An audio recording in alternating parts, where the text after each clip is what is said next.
네, 오늘 2024년의 마지막 주일입니다. 정말로 믿을 수 없을 정도로 2024년이 빠르게 우리 곁을 지나간 것 같습니다. 올해는 용띠 해였습니다. 용 중에서도 푸른 용, 청룡의 해였죠. 그래서 푸른 용, 청룡의 해다라고 해서 한자로 뭐라고 합니까? 네, 미국에 사셔서 한자 잘 모르시죠? 올해를 갑진년이라고 그렇게 합니다. 그래서 소리 나는 대로 들으면 갑진해, 갑진년 이렇게 들리죠. 그래서 정말 이번 한 해가 우리에게 갑진해가 되었는지 우리가 이 시점에서 생각해 보게 됩니다. 어떻게 하면 우리의 시간이 의미 있어지고 가치가 있어질까요?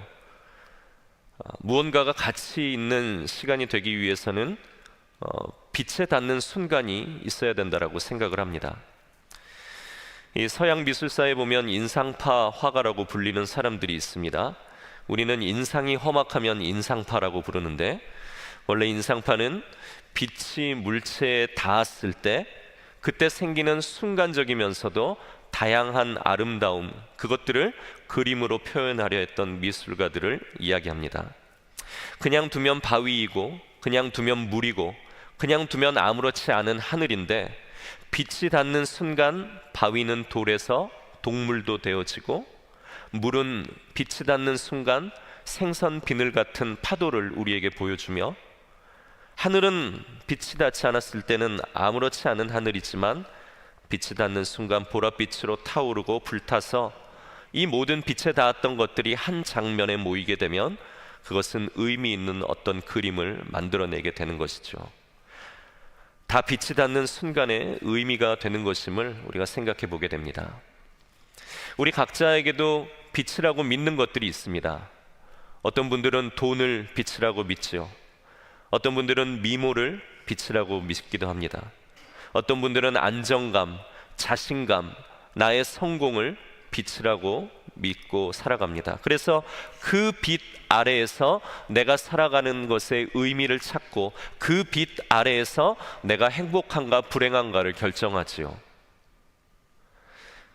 그런데 내 생각에 좋은 빛, 그 빛 말고 내게 필요한 빛이 있다라고 성경은 말합니다. 오늘 하나님의 사람 다윗은 시편 18편 28절에 이렇게 말하고 있습니다. 주께서 나의 등불을 켜시며 여호와 내 하나님이 내 흑암을 밝히시리이다. 아멘.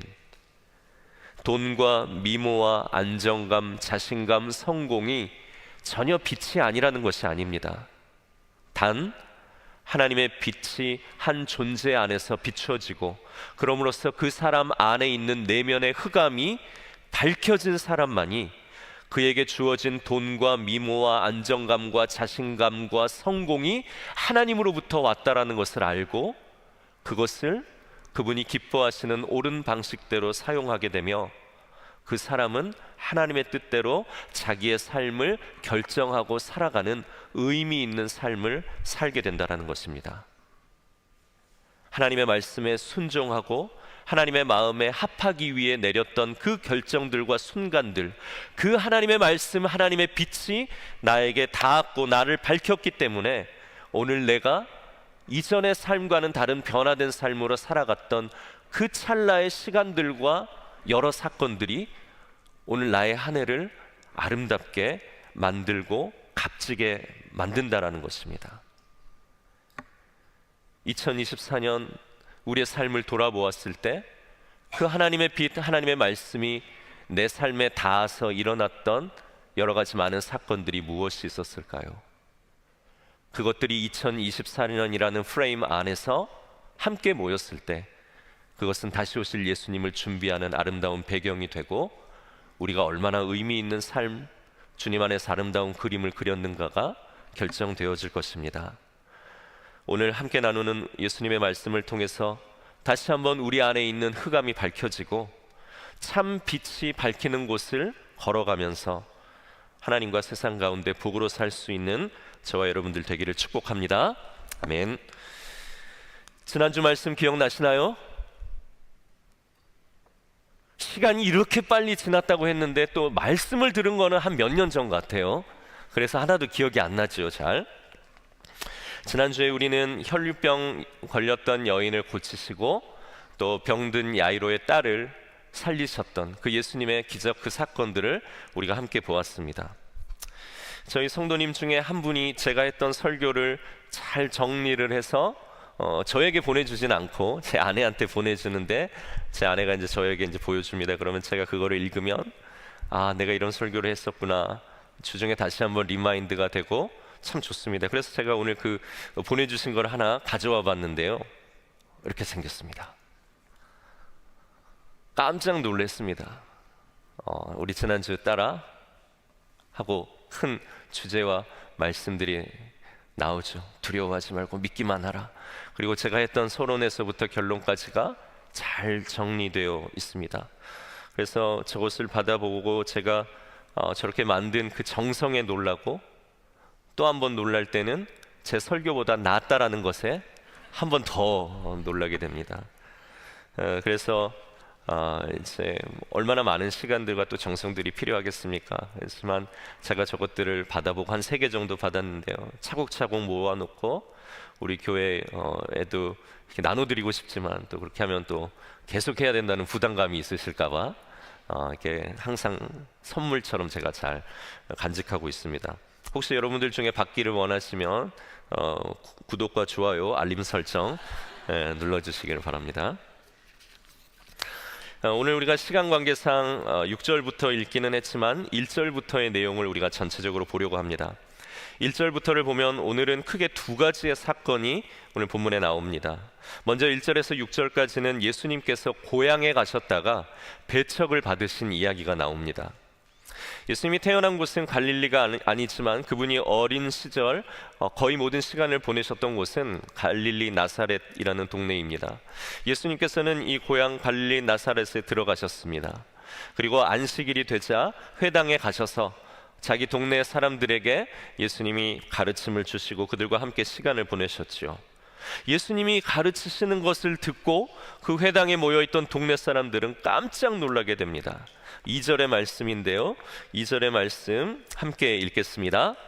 안식일이 되어 회당에서 가르치시니 많은 사람들이 듣고 놀라 이르되 이 사람이 어디서 이런 것을 얻었느냐, 이 사람이 받은 지혜와 그 손으로 이루어지는 이런 권능은 어찌 됨이냐. 아멘. 여기서 놀라에, 여러분들 성경을 가지고 계신 분들은 볼펜으로 이렇게 잘 언더라인이나 동그라미를 해 놓으시고요, 그 뒤에 이 사람이 이 부분에도 여러분들께서 표시를 좀 해주시면 좋겠습니다. 여기서 놀랐다라는 것은 보통 놀랐다라는 게 아닙니다. 경악할 정도로 놀랐다 할 때 이 놀랐다라는 이 단어를 씁니다. 그런 표현입니다. 오늘 동네 사람들이 경악을 했다라는 겁니다. 너무나도 놀랐다는 겁니다. 그리고 하는 말이 뭡니까? 이 사람이 어디서 이런 것을 얻었느냐. 여기서 나오는 이 사람이라고 하는 것은 한 사람을 아주 경멸하는 그러한 표현입니다.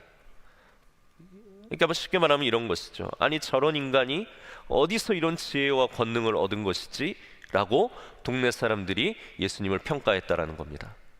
아니, 예수님이 다른 지역에서 말씀을 가르치시고 그분이 권능을 펼치시면 이거는 하나님의 말씀이고 이런 권위가 없었다라고 모든 사람들이 깜짝 놀라며 예수님의 발 앞에 엎드리며 그들의 신적 권위를 인정했는데, 오늘 동네로 돌아오면 어떻게 보면은 가장 환영받아야 할 그곳에, 우리가 사복고시 학교 가면 동네에 플랜카드가 걸리고 막 금이 환영했다고 막 온 동네가 잔치가 나지 않습니까?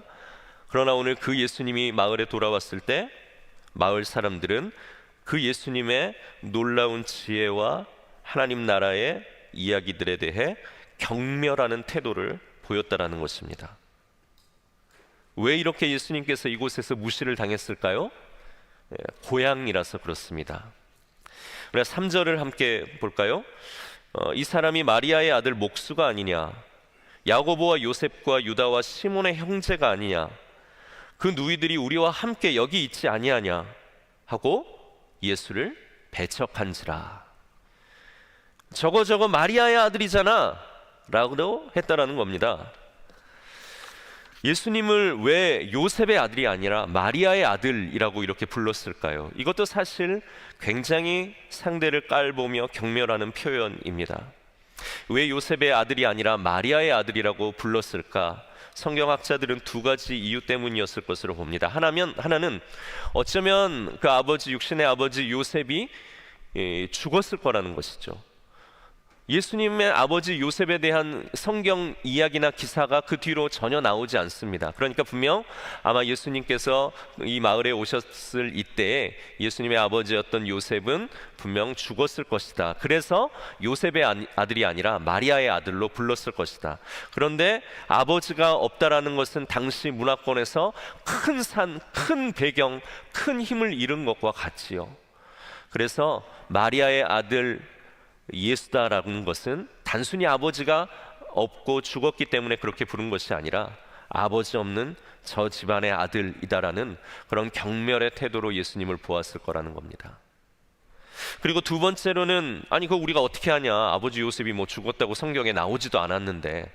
맞습니다. 그러면 예수님이 아버지가 살아있다라고 쳤을 때 그런데 왜 마리아의 아들이라고 불렀을까 생각해 보면 오늘 이 마리아는 성령으로 잉태되기는 했지만 오늘 동네 사람들에게는 어때요? 그냥 결혼하기 전에 아기를 가지고 들어온 아주 문제 많은 한 여성이었다라는 것이죠. 그러니까 여기서 아버지가 살아있음에도 불구하고 마리아의 아들이라고 불렀다라면 그것은 저런 행실이 나쁜 저 마리아의 아들, 저 사람이 저 예수 아니냐라고 하면서 예수를 경멸하는 그러한 표현이었을 것으로 그렇게 본다는 것이죠. 그렇게 그들은 예수님을 경멸했습니다. 예수님의 배경, 예수님의 가정 환경을 가지고 예수님을 판단했죠. 그리고 또 뭐라고 합니까? 그는 목수가 아닌가? 겨우 목수 아닌가? 잘못 이야기하면 어떻게 됩니까? 겨우 목사 아닌가? 라고도 이제 우리가 또 이해할 수도 있겠습니다. 경멸의 표현이지요. 그리고 그 형제들 야고보, 요셉, 유다, 시몬 그리고 그 누이들이 다 지금 이 동네 살고 우리와 함께 있는데 우리가 어렸을 때부터 쟤를 봐왔는데 이제 와서 무슨 대단한 척을 한다고 하면서 처음에 그들은 예수님의 가르침에 놀랐지만 나중에는 예수님의 가르침 그 내용이 무엇인지는 전혀 관심이 없고 예수님의 출신에 훨씬 더 많은 관심을 갖고 결국 예수님이 이런 출신이고 우리가 이런 이유로 그를 알기 때문에 그가 무슨 이야기를 하든지 우리는 그를 받아들일 수 없다라고 하면서 예수님을 고향에서 사람들이 배척하게 된 이야기가 나오지요. 사람들이 예수님을 배척하자 그 결과가 무엇이었습니까? 그 고향에서 예수님은 단 몇 명의 소수의 병자들만 고칠 뿐 다른 어떤 기적이나 큰 능력을 행하시지 못했습니다. 그리고 다른 곳으로 가셔야 했습니다. 그리고 그 이야기가 오늘 우리가 읽은 본문의 내용으로 연결되어집니다. 고향에서 배척을 당한 예수님은 모든 촌으로 두루 다니셨습니다. 그래서 선택한 12명의 제자를 불러서 2명씩 짝을 지어주셨습니다. 그리고 그 제자들에게 귀신을 제어하는 능력도 주시고 회개를 선포하고 병을 고치도록 하고 이 땅에 하나님의 나라가 예수님을 통하여 온 것을 전하도록 전도하기 위해 여러 지역으로 제자들을 보내셨습니다. 어떻게 보면 고향에서 일어나야 할 엄청난 능력과 많은 일들이 그들이 익숙했기 때문에 받아들이지 못한 그 이유 때문에 이 복음과 이 능력이 어디로 향해 갑니까? 다른 모든 촌과 지역들로 향해 가는, 어떻게 보면 고향의 입장에서, 예수님의 입장에서는 굉장히 안타까운 일이 생기는 것이죠. 그런데 전도하는 제자들에게 오늘 예수님께서 이해되지 않는 요구를 하십니다. 8절과 9절 10절의 말씀인데요, 제가 읽겠습니다. 명하시되 여행을 위하여 지팡이 외에는 양식이나 배낭이나 전대의 돈이나 아무것도 가지지 말며 신만 신고 두벌옷도 입지 말라 하시고 또 이르시되 어디서든 누구의 집에 들어가거든 그곳을 떠나기까지 거기 유하라. 아멘. 이렇게 되어 있습니다. 저같이 체면을 중요하게 생각하는 사람은 아마 보냈어도 안 갔을 것 같습니다. 아니 이거 뭐 언제 올지도 모르는데 그래도 여행이 또 먹는 재미 아니겠습니까? 그러니까 먹을 것도 좀 챙기고 가방을 메고 필요한 것들을 좀 싸서 길을 떠나야 되겠지요. 아침 저녁으로 일교차가 크니까 추워지면 이불, 여분의 옷도 챙기는 것이 지혜이지요. 우리가 단기 선교만 가도 가방이 수십 개가 나오지 않습니까? 가서 음식을 못 먹으면 먹을 고추장, 라면, 이불, 옷, 침낭, 어디론가 전도 여행을 가기 위해 효과적으로 가려면 많은 물건들을 잘 챙겨가야 되는 것입니다. 그러나 예수님은 그렇게 하지 않으셨습니다. 지팡이, 신발 그것 말고는 아무것도 챙기지 말라고 하시고, 심지어는 어느 집에서 하루 묵게 되거든 떠날 때까지 그 집에 계속 묵어라 라고 말씀하셨습니다. 아니 그 집에 들어갈 때 가져갈 선물도 안 보내놓고서는 어떻게 하루 재워줬다고 끝까지 계속 잔다라고 그렇게 이야기할 수 있겠습니까? 이거는 전도가 아니라 어떻게 빈대붙는 훈련, 일불로 일주일 살기 약간 이런 것들을 훈련시키는 그런 여행 같기도 합니다. 그래도 둘이 가니까 좀 덜 창피하고 위안이 된다라고 생각할 수도 있겠지만 한 번도 제자들은 이렇게 해본 적이 없기 때문에 이건 거의 불가능한 미션처럼 여겼을 겁니다. 예수님께서 왜 그러셨을까요? 그것은 하나님의 도와주심이 아니면 절대로 불가능한 도전을 제자들로 하여금 하게 하시기 위함입니다. 왜 그렇습니까? 제자들 죽으라고요? 제자들 수모당하라고요? 아니지요. 하나님을 경험하라고 하는 것입니다. 자기들이 한 번도 해보지 않았고 걸어보지 않았던 방식으로 그 삶의 길을 걸으며 나아갈 때에 자기들의 경험과 자기들이 가지고 있는 것들을 모두 내려놓았을 때 하나님은 나에게 어떠한 것들을 주시고 어떻게 인도하시며 나를 공급하시는가를 경험할 수 있도록 오늘 제자들에게 아무런 준비 없이 그 하나님의 길로 일단 보내시는 것입니다. 제자들에게 필요한 것은 무엇입니까? 내가 며칠 갔다 올 거기 때문에 얼마가 필요하고 그러려면 어떠한 것들이 있어야 한다라는 그런 계산이 먼저 필요한 것이 아니라 가장 먼저는 하나님이 나를 공급하신다. 내가 아무것도 없고 나의 상황과 환경이 무언가를 줄 수 없는 형편이라 할지라도 하나님은 나를 통해서 누군가를 또한 주실 것이고 입히실 것이다. 내가 절망적인 상황에 있을지라도 하나님은 내 자원이 아니라 하나님만이 주실 수 있는 자원으로 오늘 나를 살리실 것이다 라는 하나님에 대한 믿음, 하나님에 대한 확신이 제자가 되기 위해서는 가장 먼저 필요한 것이기에 오늘 하나님의 일을 위해 제자들을 그 모습 그대로 떠나보내시면서 하나님께서 그들을 위해 하실 일들을 오늘 경험하게 하신 것이지요. 오늘 이 본문을 읽을 때 한 가지 간증이 떠올랐습니다. 2020년 그러니까 한 4년 전이죠. 61세로 아쉽게 돌아가신 아시아인으로 최초로 세계무역센터 협회 총재에 올랐던 우리 지역에 사셨던 이희돈 박사님, 이희돈 장로님의 간증을 제가 한국에 있을 때 들었었습니다. 그분이 유학을 갈 결심을 하고 한국을 떠나는데 너무나도 집이 가난하고 어떻게 할 수가 없으니까 걱정을 했다는 겁니다. 그런데 부모님이 유학을 떠나는 자기에게 봉투를 하나 주시더라는 거예요. 만져봤더니 그래도 좀 두툼하더라는 겁니다.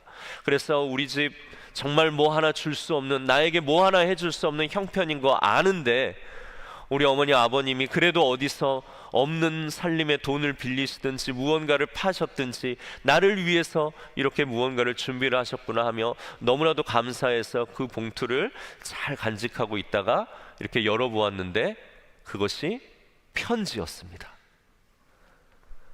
그래서 너무나도 절망을 하고 있는데 그 편지의 내용을 읽고 또 한 번 절망을 합니다. 앞으로 너의 하나님을 의지하라. 이것이 그 편지의 내용이었습니다. 그런데 그 장로님이 이렇게 말씀하셨습니다.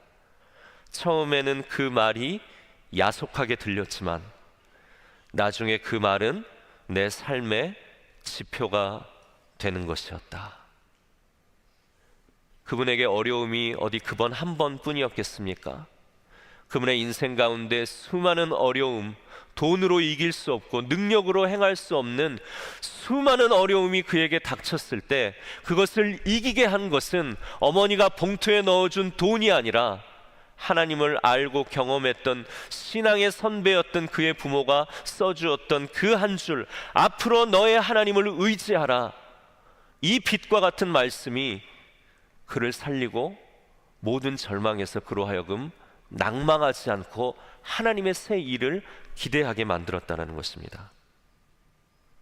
오늘 제자들이 배워야 하는 것은 빠른 계산이 아니라 하나님의 능력입니다. 그들이 얻어야 하는 것은 하나님이 내 통장에 그리고 내 집에 무엇을 채워주실까가 아니라 하나님이 내 삶에 나로 하여금 어떠한 환난과 어려움이 닥쳐도 나로 하여금 무너지거나 망하지 하지 않고 나를 일으켜줄 하나님의 손이, 그분의 공급하심이, 하나님의 해결이 있다라는 것을 그들이 경험하는 것이었습니다. 그러나 한 번도 그렇게 해본 적이 없죠.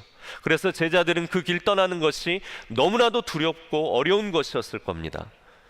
그러나 예수님께서는 앞으로 너의 하나님을 의지하라라는 이 편지만을 제자들의 손에 쥐어 그들을 보낸 것과 같은 것이죠. 이돈 장로님의 간증처럼 처음에는 이렇게 예수님이 자기들을 보내는 것이 야속하게 여겨졌겠지만 나중에는 그 말, 앞으로 너의 하나님을 의지하라라는 이 분명한 말씀이 제자들이 어떠한 시련과 고난 가운데서도 그것을 이기며 나아가게 하는 분명한 삶의 지표가 되었을 것입니다. 그리고 그들은 정말로 그 믿음대로 나아갔을 때 하나님의 공급하심을 경험하였습니다. 누가복음 22장 35절에 보면 예수님이 제자들을 모아놓고 오늘 이때 둘씩 짝을 지어서 전도 여행을 아무것도 없는 상태에서 보내셨던 그때를 회상하며 제자들에게 물었던 본문이 나옵니다. 오늘 그것이 누가복음 22장 35절인데요. 우리가 함께 한 목소리로 읽겠습니다. 그들에게 이르시되 내가 너희를 전대와 배낭과 신발도 없이 보내었을 때 부족한 것이 있었더냐? 이르시되 없었나이다. 아멘. 제자들은 그렇게 나갔지만 그 새로운 도전 속에서 하나님께서 부족하지 않게 보호하시고 그들이 수치당하지 않도록 그들을 챙기시고 인도하시는 것을 그들이 경험하며 하나님에 대한 더 큰 확신을 갖는 그리스도의 참된 제자가 될 수 있었던 것입니다. 자녀들의 교육도 마찬가지 아닙니까? 우리 부모들은 어떻게 해서든지 이 자녀들이 먹고 살 수 있도록 모든 것들을 마련해 주고 싶어 합니다. 그러나 확실히 분명한 것이 한 가지가 있습니다. 그것은 무엇입니까? 우리가 자녀들의 평생의 삶을 다 보지 못하고 우리가 먼저 하나님의 나라에 가게 될 거라는 겁니다. 자녀들이 우리 없이 살아야 할 시간들이 자녀들에게 주어진다는 것은 분명한 사실입니다. 우리가 무엇을 준비하고 그들을 위해서 무엇을 마련했든지 그것은 그들의 평생 이전에 다 소진될 것들입니다. 그래서 그들에게 필요한 것이 무엇입니까? 어떠한 상황, 어떠한 순간에도 네가 낭망하였을 때 너를 붙잡고 계시는 하나님의 손이 있다. 네가 어떠한 상황 가운데 있을지라도 그 좌절에서 네가 죽지 않도록 너를 공급하시는 하나님이 계시다.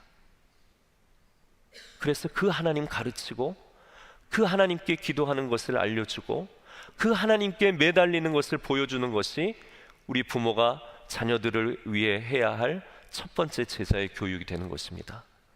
통장에 얼마 주고 주식으로 얼마 남겨주고 집 이거 너 가지고 그것이 무슨 그렇게 자녀들의 평생의 삶의 유익이 되겠습니까? 그것은 한계가 있는 도움일 뿐이고 부모가 없는 세상 가운데서 그들이 악에 빠지지 않고 온전한 길로 생명을 유지하며 걸어갈 수 있고 누가 그 자녀들을 위험에 빠뜨리려고 그 길에 웅덩이를 파고 그들을 구덩이로 몰아넣든지 그들을 살리는 것이 하나님의 강력한 그분의 오른손이라는 것을 그들이 알 때에 그들은 참으로 죽지 않고 살아나는 하나님의 제자로 살게 되는 것입니다. 그래서 우리들이 마찬가지로 해야 할 것은 너희들이 전대와 배낭과 신발이 없이 세상에 보내질지라도 너희들을 부족함 없이 채우는 것은 하나님의 은혜다라는 것을 알려주는 것, 이 신앙의 교육이 우리가 또한 해야 할 부분이라는 것이죠. 저는 이제 말씀을 준비하면서 이제 지난 토요일에 밤에 갑자기 이제 깨게 됐습니다. 새벽 기도를 앞두고 있는데 1시쯤 이제 일어나게 됐는데 잠이 안 오는 겁니다. 이제 몇 시간 후면은 가서 설교를 해야 되는데 조금이라도 자고 가야 되는데 잠이 오지 않아서 오늘 어떻게 합니까? 이 본문을 펼쳐서 읽고 또 읽고 주일에 어떻게 이 말씀을 전해야 할까 생각할 때 하나님께서 그 밤 저에게 주신 생각이 있었습니다. 이 두 이야기가 전혀 달라 보이는 이 사건 같지만 하나의 메시지로 연결이 되어 있다라는 것, 그것입니다. 처음 예수님께서 자기 고향에서 배척을 당하신 이유가 무엇입니까? 그것은 익숙함 때문이었습니다. 마을 사람들이 예수님 너무 잘 알았고 어렸을 때부터 봐왔고, 그래서 거기서부터 온 선입견 고정관념이 예수님을 밀어내게 만들고 거기서는 아무런 일도 일어나지 않게 만드는 결과를 가져온 것입니다. 그들이 예수님을 받아들였더라면, 예수님이 누구인지 알매도 불구하고 예수님을 받아들이는 새로운 도전으로 그들이 나아갔더라면 오늘 그들은 하나님 나라의 복음을 듣고 그들의 삶을 변화시키고 하나님께서 구원자로 보내신 예수 그리스도를 통하여 그들의 삶에 새로운 하나님의 은혜, 그것이 기적으로 그 땅에 쏟아졌을 것입니다. 그러나 오늘 그 사람들은 내가 알고 해봤고 저 사람 하는 이야기 어느 정도 수준인지 안다라고 하는 그 익숙함 때문에 예수님을 배척함으로 아무런 능력을 경험하지 못하게 됩니다. 그러나 오늘 두 번째 이야기는 어떻습니까? 제자들이 익숙한 것들, 편안한 것들, 자기가 알고 있는 것들을 버리고 오늘 예수님께서 나를 보내시는 분이라는 것을 믿고 익숙하지 않지만 불편하지만 예수님께서 나를 보내시니까 새로운 그 길로 가는 도전을 했을 때에 오늘 그들은 하나님의 돌보심, 하나님의 공급하심, 살아계신 하나님을 만나게 되었다라는 것입니다. 익숙한 것이 좋은 것은 아닙니다. 익숙한 것은 분명 우리에게 편한 것이 있고 안전할 수는 있지만 하나님의 능력을, 하나님이 일으키시려고 하시는 것들을 굉장히 제한할 수밖에 없습니다. 그러나 반대로 무조건 새로운 것이 좋은 것은 아닐 겁니다. 그러나 적어도 가보지 않은 길, 도전해야 하는 길을 선택하고 주님이 그리로 우리를 보내신다 하고 나아간다라면 우리는 거기서 우리의 경험이 무너지는 불편함이 있을지라도 하나님이 우리에게 하실 일들을 보게 될 것이며 그것을 통해 살아계신 하나님을 우리와 우리의 가정과 우리의 자녀들과 우리 교회는 만나게 될 것입니다. 오늘 말씀의 제목, 보내시는 주님입니다. 예수님과 만났을 때 가위바위보를 하면 항상 이기는 길이 있을 겁니다. 뭘 내면 항상 이길까요? 가위를 내면 항상 이깁니다. 왜냐하면 예수님은 보내시는 주님이기 때문입니다. 이런 농담을 할 거라고 아마 여러분들이 생각을 했을 텐데 저는 절대 이런 유치한 농담을 하지는 않습니다. 오늘 보내시는 주님은 우리를 보내십니다.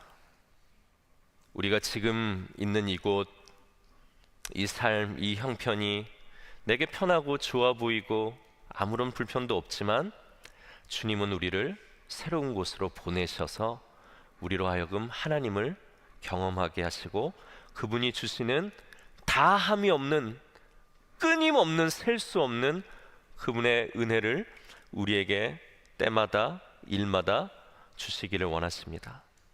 생각해 보십시오. 죄가 너무 좋았지 않았습니까? 죄 가운데서 살아가는 것 너무 행복하지 않았습니까? 그러나 오늘 우리를 예수님께서는 건져 구원의 자리로 한 번도 가보지는 않았지만 예수님을 믿고 그분의 말씀을 순종한다? 그게 도대체 무슨 일인데?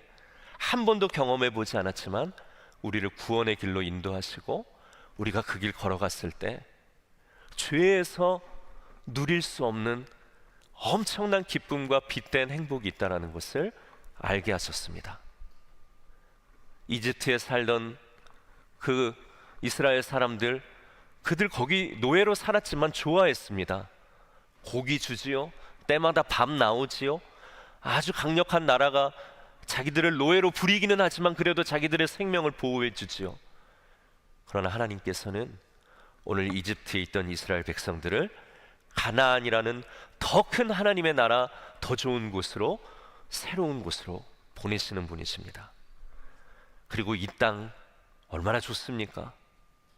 그러나 오늘 이 땅에서도 우리를 하나님은 천국으로 보내시는 분 되십니다. 우리가 아무리 갑진년 2024년 좋다 할지라도 주님은 우리를 한 번도 걸어보지 않은 2025년 새해로 보내시면서 아직도 내가 너희에게 부어줄 은혜가 많고 너희에게 가르쳐줄 나의 모습이 다양하다라고 주님은 말씀하시는 것 같습니다. 그래서 우리가 2025년 기대함으로 걸어가야 하지 않겠습니까? 우리에게 일어난 일, 도전, 새로운 길들, 우리가 그 길을 주님이 보내시는구나 생각하며 걸어가는 한 해가 되었으면 하고, 그 길을 걸어갈 때 우리의 경험, 우리의 형편, 모든 것들이 내려놓아져야 하는 상황이 될 수도 있지만 그것들을 통해 하나님이 공급하시고 하나님이 인도해 가시는 것들을 경험하는 것을 우리가 또한 기도하며 바랄 수 있는 한 해가 되었으면 좋겠습니다. 이 시간에도 우리 사랑하는 성도님들 중에 예배에 나오고 싶지만 몸의 질병으로, 육신의 연약함으로, 또 여러 가지 많은 아픔 때문에 나오지 못한 사랑하는 성도들이 있습니다. 주님이 나를 과연 이곳으로 보내셨을까라는 하나님에 대한 의심이 드는 그러한 상황일 수도 있습니다.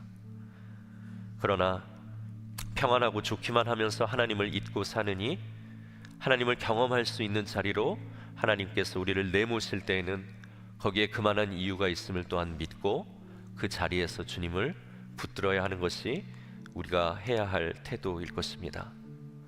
어떠한 상황들을 만나든지 우리가 그 자리 가운데서 하나님의 공급을 기대하고, 그리고 그 자리를 벗어나게 하셨을 때에 우리도 제자들처럼 이야기할 수 있어야 되겠지요. 내가 아무것도 없이 너희로 하여금 그 삶을 살게 하였는데 부족한 것이 있더냐? 없었나이다.